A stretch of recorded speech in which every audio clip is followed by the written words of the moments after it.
Return of the King closes with a song called Into the West.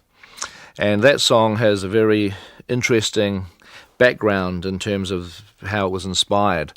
The story is about a young New Zealand filmmaker, actually, a young man called Cameron Duncan, who was 16 years old when we met him. And we actually met Cameron in a way that was not related to Return of the King at all. Fran and I wanted to support a organ donation campaign here in New Zealand, like a sort of public awareness commercial that we wanted to help get made, because it's a cause that we feel very strongly about. And we'd become aware of this very talented young man who was making movies, who was winning competitions. Cameron had been making films ever since he was a kid. I mean, in that regard, he was very much like me. And one commercial in particular was a road safety commercial that he'd won prizes for when he was much younger, when he was 12 or 13.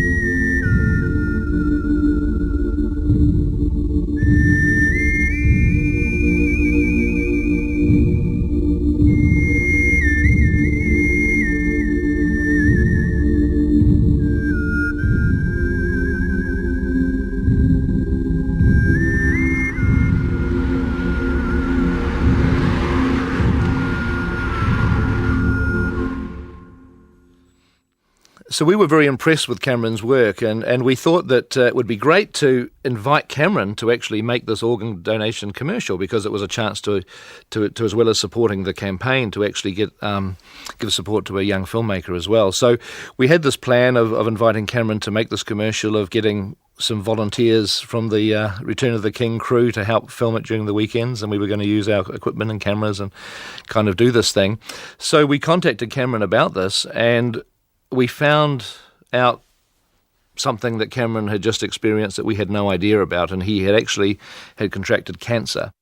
Well, in October 2001, Cameron was a softball pitcher, and we were about to go into the softball season. We were just warming up, and that's when Cameron noticed a lump on his knee and an ache in his left knee. So we started going to the doctors to see what was wrong with him, and by February 2002, they diagnosed it as osteosarcoma. Well, that was a huge thing for me. I was told that I would never play softball again, which is, really, when you spend your whole life devoted to something and just have it end in a day, it was really shocking. So I, against my doctor's orders to not play the next day, on the Saturday, I played my last game, which is a very emotional game. You told your teammates? Yep, I told them there. I asked them if they could play their guts out for me, because this could possibly be my last game, or, the last time they'd see me. And we had no idea about this, and what he said to us was that he was clear. He'd gone through a very horrible chemotherapy regime, and it was looking good for him, that he was obviously really excited about doing the organ donation campaign. And he just happened to mention that he'd finished a film, a short film that he'd made about his experiences as a cancer patient. I thought, why not write about it? It's a good story. I have a good story on my hands, and it'd be good to be, to speak for people who have no voice, He was aiming at things like the incarceration and the freedom that he'd lost, and he wanted to inspire particularly his closest friends, because they were softballers and they didn't appreciate the fact that they could run and walk, and he wanted to tell them, be grateful for what you've got, because by this time he was in a wheelchair. Freedom is taken so much for granted. And you don't appreciate the small things that you have. My number is DFK 6498. A number which was printed on all my records since the beginning of my life here on this very earth. Sentenced to imprisonment. I didn't kill anybody. I didn't perform a crime. Hell, I've never even drunk a drop of liquor, nor smoked a cigarette, never looked twice at drugs. I'm what you call a 100% straight shooter, but I'm in here. This hellhole, my personal four-wall prison. All because of this. This thing, this demon I must care for and nurture, for this is why I'm here. It's amazing how something so simple can destroy so much. The meals here are horrible. Everybody says it. It's amazing how much a human being will endure just to survive. It's always the same here. Always. I have a tendency to feel sorry for myself, but I'm constantly reminded of the others who join me here.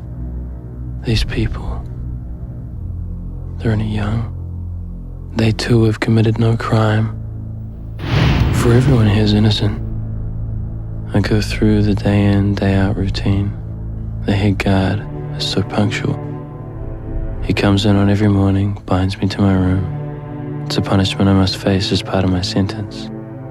It's like kryptonite to Superman. I hate it. The only thing I have to go by is that it's all for my own good.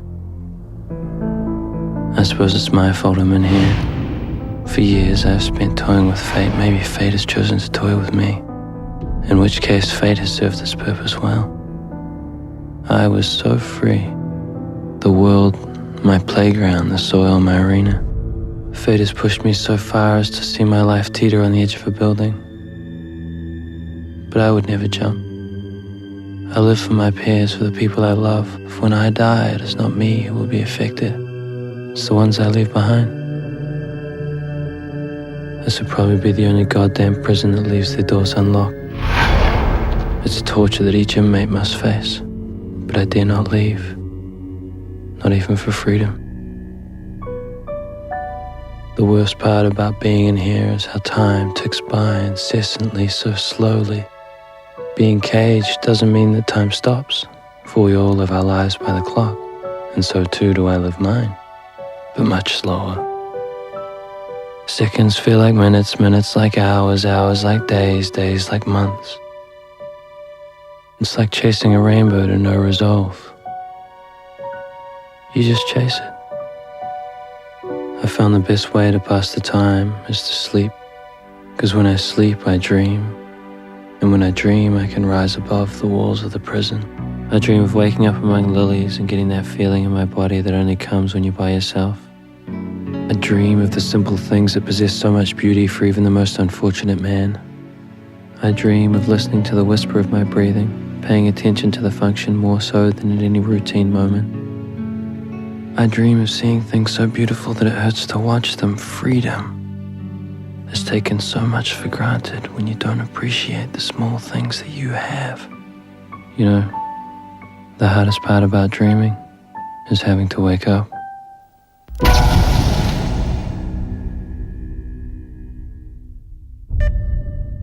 Because when I awake,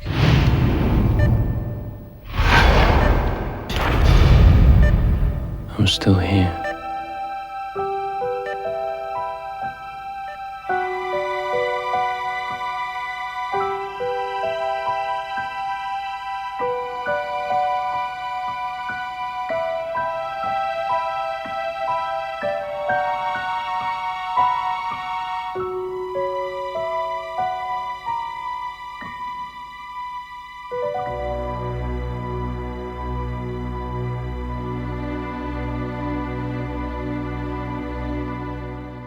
So as you can see, I mean, the film, you know, made by a 16-year-old is remarkable for just the wisdom and the incredible insight that Cameron showed. Did you want to die? Was it so bad, the chemo? Sometimes, yeah. So it's horrible. It's the worst stuff in the world. Yeah, again, sort of getting sick to get better and recovering each week to get sick again is really hard. You know, you want to jump off a bridge. I mean, I'd never do it, but you know, it's that bad. It's a really hard treatment, and there's so many young kids going through it. That's the only thing that keeps you going, is that these young guys are there. So we started to talk to Cameron about the organ donation campaign, and then very much at the same time he was re-diagnosed with cancer. The cancer had come back. He was clear, but only clear for a couple of months, basically. By March 5th, we found out that he had been diagnosed terminal and that the oncologists here believed that he didn't have any chance of survival. And they gave him probably a couple of months to live. There was very little we could do, but what we did do was to invite him down to the set of Return of the King. We were shooting our pickups. So he had the opportunity to come down and meet Peter and go around Weta workshops and have a look at the set, and it was just cool. He just raved about it for about the next 3 weeks. He actually brought down a tape of his home movies to show me stuff that he'd done when he was much younger, and it was like people running around with guns and war scenes and explosions, and there was a lot about Cameron that reminded me of myself when I was that age. The neighbours didn't complain too much about Cameron. They did initially. At first, they thought it was cars backfiring. When they got used to it happening on a regular weekend basis, they knew it was this kid in the park exploding things. I particularly thought his explosions were fantastic, because when I was a kid I tried to do explosions as well, and I used to use old fireworks, but Cameron had figured out a technique which I wish I knew when I was young, which was mixing up household chemicals, which will not be discussed here on this video. But mixing up household chemicals into a Coca-Cola bottle and kind of screwing it up and letting it explode, and I was very impressed by that. And he did actually comment on one part where he'd given Pete a clip of his home movies, and it was the laser swords. And he said Pete took it into Weta Digital and showed them. He came back and he goes, Pete was showing them, saying, look, Cameron made these, a 16-year-old did this on his home computer. So it made him feel that he was actually hitting the mark. I got to hang around with Peter Jackson and sort of sit behind him and watch over his shoulder. Viggo Mortensen, I went up and sort of met him and got introduced to him. I said, they said, this is Viggo. And yeah, you don't have to tell me. And she said, this is Cameron. And he goes, yeah, I've heard a lot about you, man, because he's quite soft-spoken, and I was saying, and he goes, you made a little film, and yeah, I go, yeah, I have to get you a coffee, and he goes, don't worry, I've been ripping off coffees all over the place, I got one right here, I'm taking it back to my trailer right now, and so he got to watch it, and Ian McKellen saw it, and he said, don't worry about it, forget about directing, what about acting, he's quite, that was cool, it was really awesome to know that they'd seen it and stuff and liked it, and got quite famous on the set there.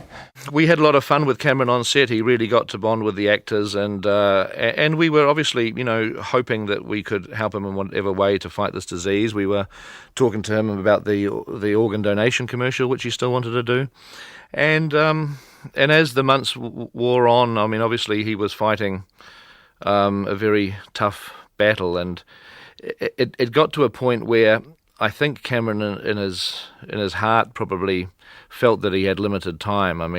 He was very positive, he was very optimistic, he was a real battler, but he suddenly became invested with this huge desire to want to make movies very quickly. And so he wanted to make the organ donation commercial, which he did. And he felt that was an obligation. He absolutely wanted to honour Peter for recommending him to make it, and he was determined he was going to make it. So he regarded organ donors as heroes and life-saving heroes, because he thought one day he's going to need a lung, and he thought, he wanted to acknowledge them as heroes, and that's why he made it the way he did. So just walk through it. So go Kyle, and open up your thing and pull out your tank. Bob, go Bob. This is a pretty major production though, isn't it? Oh, it's pretty major. It'd be the most majorist that I've ever done. All the crossing and the timing and the... No, that looked cool. Is it good to be in this, doing this, shooting Yeah, again? it is, yeah. Never thought I'd be doing this again. So it's quite cool to be back.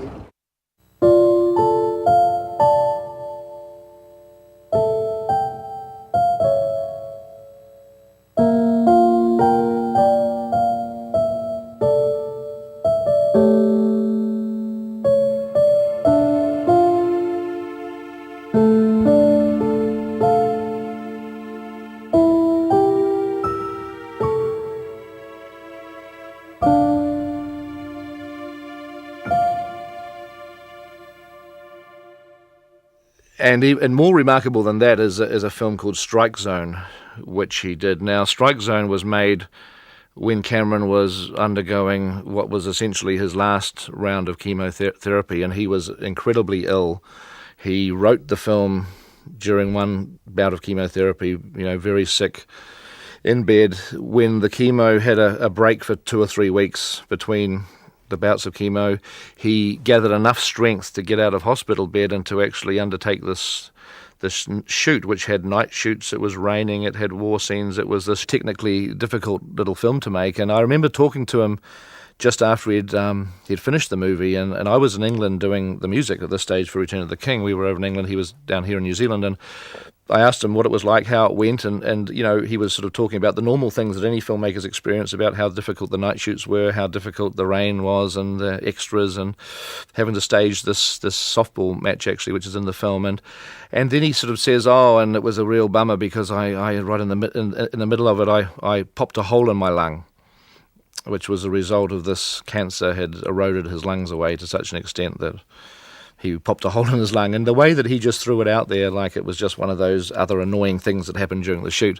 I mean, was amazing. On day 3 of that shoot, or day 2 of that shoot, we actually shot something like, I think Cameron was up for 22 hours. And the actual shoot started around 3:30 in the afternoon and wrapped at 6:30 the following morning. And you know, that was amazing for a boy who was undergoing some pretty heavy chemotherapy treatment and carrying big tumours in his lungs, and had also popped a hole in his lung. And what's actually incredible is not just the fact that he made this movie under these conditions, but it's the actual quality of the film itself. And we should have a look at Strike Zone now and just be aware, I've told you of the way in which it was made, but, you know, forget that, just have a look at it as a piece of filmmaking.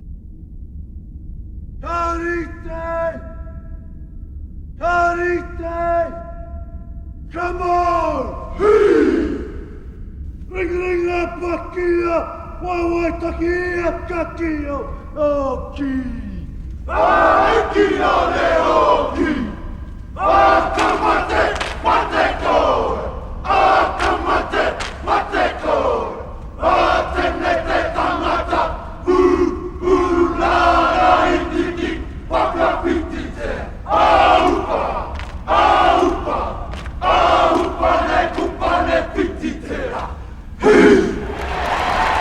Well, that kickstarts this game. Let's play ball! If you looked at us now, we look good. To think only 2 months ago we were the worst team in the league. Who would have known that love of the game could consume your life? Softball is a sport like cancer. It grows on you. Well, it's the best we could have hoped for. Your scans are clear. You're healthy. We'll see you again in 6 months. Hey, don't worry. Be happy. It's great news. Cameron, the doctor's ready to see you now. You play out the scenario in your head, hoping for a positive outcome, but that's often not the case. Cameron, it's not good news, I'm afraid. Reality sucks. You have around 25 metastatic lesions on both sides of your lungs. Chemotherapy would not be effective at this time. And from a curative point of view, well, we really are out of options. I'm sorry. And that was it. I tell you what, that was the saddest drive home of my life. I haven't always been the best guy, but I suppose people would become critical of their life if they only had 2 months to correct it. So I made myself a team, and I was to be the coach.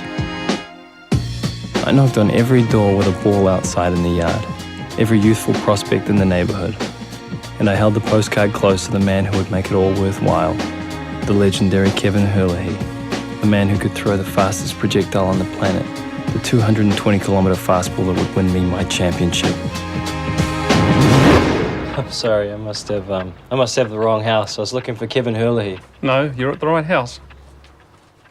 You don't look like the guy in the picture. We became good friends, and I signed him up as pitching coach. And for the record, it was only 150 kilometers. It got faster as the myth grew. And so, my team was complete. I trained these pansies into the ground. I taught them about pain, how much I was in and how much they weren't. I pushed their flabby bodies to near heart attacks, and I always said, when I say shit, you say how much. I am not your friend. And that little voice in the back of your head, pushing you to work harder, even when I'm not there. When I think of the team, I think of the camaraderie of the battalion in the war.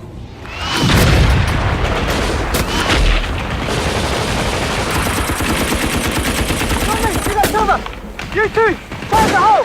Go! Hey, come on me! Keep down!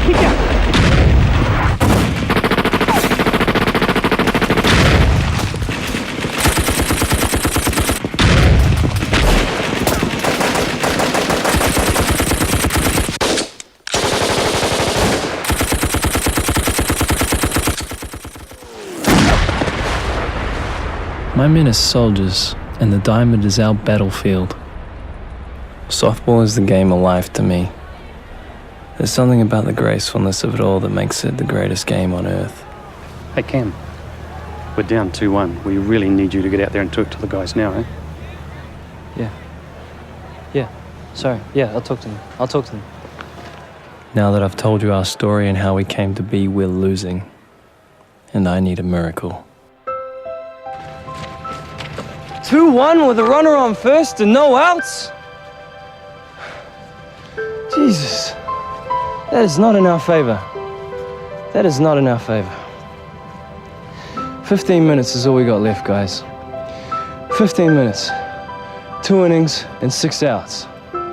15 minutes, I don't give a damn what you do with your lives after this. I don't care if you never play this game again. But this championship's your gift to me, if nothing else than this. I want you to pitch the hardest your arm will let you throw the ball. I want you guys to run the fastest and the hardest that your legs will carry you, because if there is one thing that I have learned from all I've been through, is that you only regret the things that you didn't do. No regrets, guys. Not tonight. Defense on 3, eh? 1, 2, 3, defense! I talked a lot of crap, but with a few good words, you can change a team. Come on, Jay. Here we go.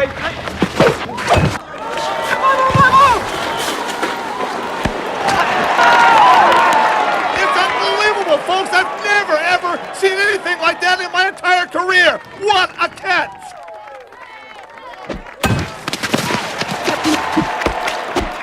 Holy mackerel. I don't know what Coach Cam said to those boys, but this is a whole new team. They are playing outstanding ball. Come on, come on. Come on now.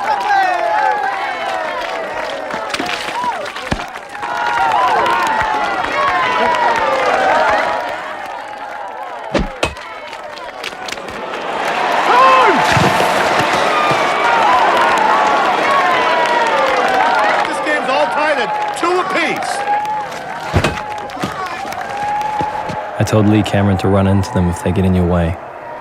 I should have known it was a disaster waiting to happen. Talk to him, Ray. Oi! You're out of here! You're out! Out! Oi! Out!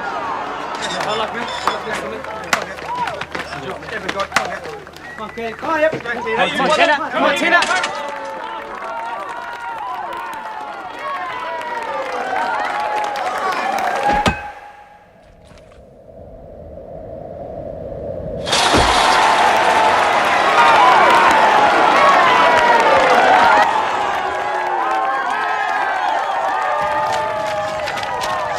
This baby is going down to the wire.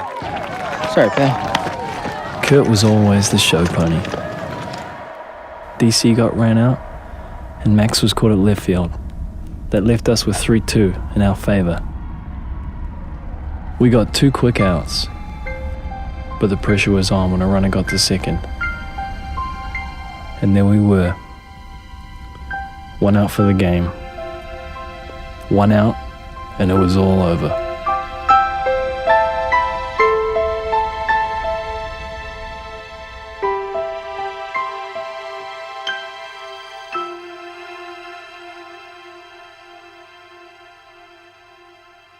It was one of those plays that seemed to last for a lifetime. Lee Cameron may have been called out for charging on the bases earlier, but he won the game that night.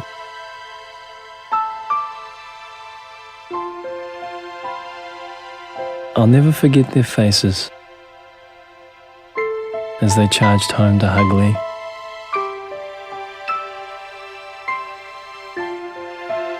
I wish I could have been there, but I never made it out to congratulate them.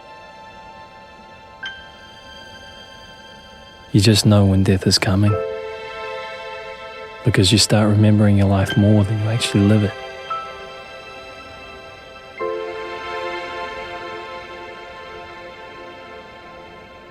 When your time is up, your time is up. And you just pray to God that you've done something worthwhile with your life.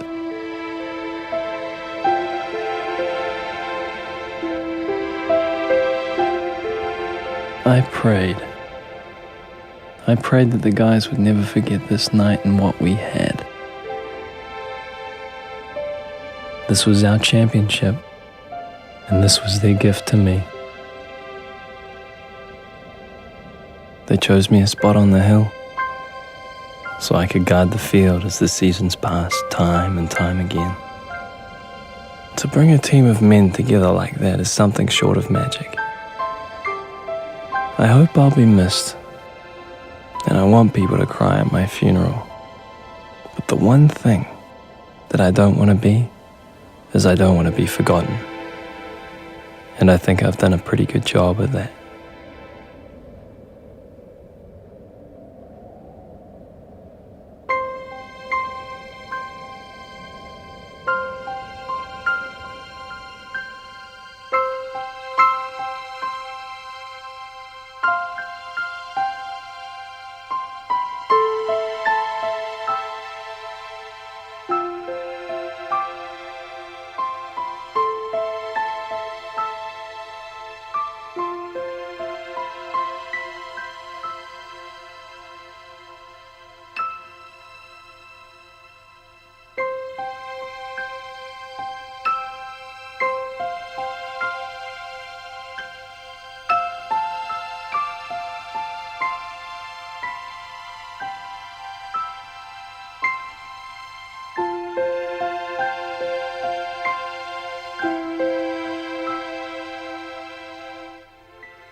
There's a part in Strike Zone where Cameron makes us all face the reality that he was facing. Cameron was very much a realist. In fact, one of his school teachers felt he was a young philosopher. He really looked deeply into what was going on in his life and this life-threatening disease that he had. He looked at it realistically and decided, right, I'm going to go the whole hog. So he had in his script that he would die on the field. Beautiful way to go for a person who wanted to be a New Zealand softball player. And certainly a way to get everyone's attention, because it was immensely sad, as we all knew, what he was up against, and hugely mature of him to face that.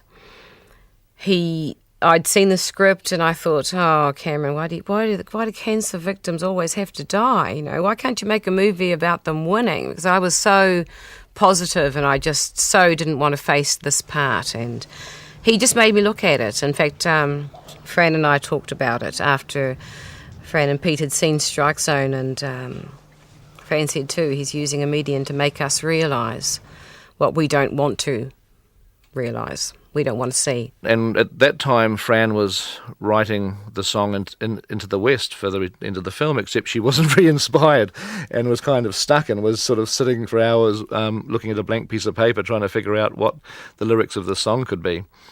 And then Cameron sent over Strike Zone, which he'd just finished. When Fran saw this film, she immediately felt inspired to write the words of the song.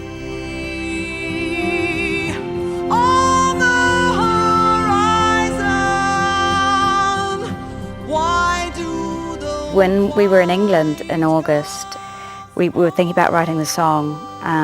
Cameron was very much with us. He was getting chemo at that time in New Zealand, But he was calling us and emailing us, and he was making a strike zone, which is a great testament to him and his abilities as a filmmaker and just who he is as a person. And it was during that time that it became more apparent to me that he wasn't probably going to beat this thing, even though that wasn't something that you let yourself think about. It felt like that he probably wasn't going to beat the cancer. And so it was odd, because the song is very much about, you know, Frodo's passing, but it personally, for me, was also about reconciling the conflicted feelings about Cameron and what he was facing. It's something, he was a special kid, that's all I can say. He really was. I know all kids are special, but he was extra special. And a lot of people felt it. There's a line in Strike Zone where Cameron refers to the fact that, you know, what do you do when you have 2 months to live? And as it turned out, he had exactly 2 months to live. The thing I thank Cameron very much for was, at a time of death when it hit so hard, he had already laid the foundations for his funeral by showing us how he wanted it done, and we reenacted it for him. And I really am grateful for that. I suppose one thing I should say is that we picked him a place on the hill so that he could watch the seasons pass. I think he says time after time. And that is where he is. He's on a hill, watching over the park. He didn't want to be forgotten, and it's great that this DVD exists now, because he won't be. So we're very happy to have been able to present these films.